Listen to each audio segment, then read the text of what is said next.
আসসালামু আলাইকুম ভাই বোনেরা, আপনারা কেমন আছেন? আশা করি আল্লাহর রহমতে ভালো আছেন। আমরাও ভালো আছি। দেখুন, আজকে আমরা শোল মাছ আর টাকি মাছ দিয়ে বেগুন দিয়ে আলু দিয়ে একটা ঝোল তৈরি করব।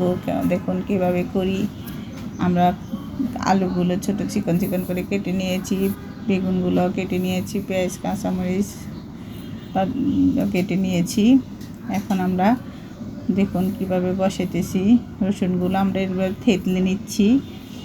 এই যে তেল গরম করে, কড়াইতে তেল গরম করে আমরা পেঁয়াজ কাঁচামরিচ রসুন একসাথে দিয়ে একটু ভেজে নেব। হাফ চামচ লবণ দিয়েছি, হাফ চামচ হলুদ গুঁড়ো দিয়েছি, 1 চামচ গুঁড়ামরিচ দিয়েছি। দিয়ে আমরা এখন মশলাগুলো কষিয়ে এখন মাছগুলো দিয়ে দিচ্ছি।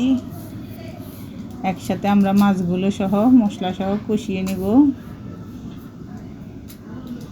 আলু বেগুনের ঝোল রান্না করতেছি আমরা শোল মাছ দিয়ে আর টাকি মাছ দিয়ে। এখন আমরা বেগুনগুলো মাছের সাথে একটু ভেজে নেব, তারপর আলু দেব। এভাবে বেগুনগুলো ভেজে নেবেন মশলার সাথে। অল্প একটু পানি দিয়ে দিচ্ছি। দেখুন, এইভাবে আপনারা রান্নাটা করবেন, অনেক মজা হয়। মাছগুলো আমরা একটু ভেঙে ভেঙে দেব।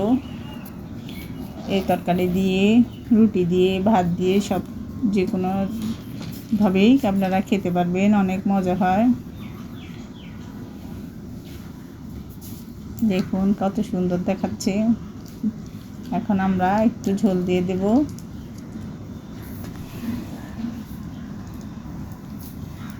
মাছগুলো আমরা একটু একটু ভেঙে ভেঙে দিচ্ছি। এখন আমরা ঢাকনা দিয়ে ঢেকে রেখে দেব। তারপরে একটু ধনেপাতা দিয়ে নামিয়ে নেব। আলু বেগুনের ঝোল শোল মাছ দিয়ে আর টাকি মাছ দিয়ে আমরা একসাথে রান্না করতেছি। শোল মাছটা অত বড় না, ছোট। দেখুন কত সুন্দর কালার হয়েছে। এখন আমরা ধনেপাতা দিয়ে দিচ্ছি। এবার নামিয়ে নেব। এভাবে আপনারা রান্না করে দেখবেন, খুব মজা হয়। একদম অল্প মশলায়।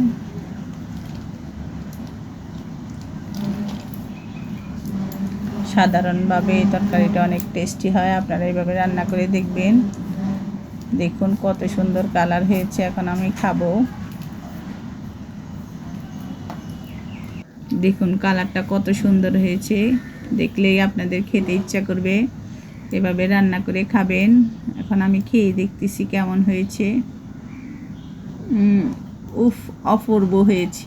একদম অল্প মশলায় এত স্বাদ হয় আপনারা বুঝতেই পারবেন না। খুব মজা হয়েছে। আপনারা এভাবে রান্না করে খাবেন।